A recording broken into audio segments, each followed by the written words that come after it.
আপনার ফেভারিট সেলিব্রিটির সব latest update পেতে সাবস্ক্রাইব করুন আমাদের চ্যানেলে আর বেল আইকনে ক্লিক করতে ভুলবেন না। Ipsita Shabnam Srabanti super duper hit ছবির এই নায়িকা এখন বসবাস করেন যুক্তরাষ্ট্রে।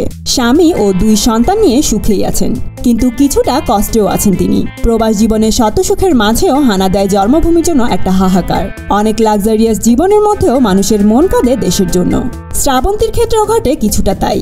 ওয়াশিংটনের নিকটবর্তী ম্যারিল্যান্ডের গেইদারল্যান্ডে বসবাস করেন শ্রাবন্তী। রাবিয়া আলম ও আরিশা আলমের মা শ্রাবন্তী। 2 বাচ্চার সাথে হেসে খেলে সংসার জীবনটা ভালোই কেটে যায়, কিন্তু প্রবাস জীবনে বাংলা কথা বলার জন্য ছটফট করে উঠে মন প্রাণ। বাসায় বাংলাতেই কথা বলেন, কিন্তু মন ভরে না। আর তাই শ্রাবন্তী সোশ্যাল মিডিয়া ফেসবুকে বিরক্তি প্রকাশ করে লিখেছেন, উফ, ইংলিশ বলতে বলতে মুখ আর মাথা ব্যথা ধরে গেল, বাঁচাও। তিনি আরও বলেন, আমার মুখ ব্যথা হয়ে গেল hi hello how are you বলতে বলতে।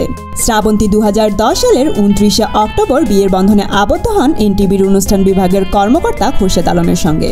বিয়ের পর থেকে শোবিজের রঙিন দুনিয়া থেকে নিজেকে আড়াল করে নেন এই গুণী অভিনেত্রী।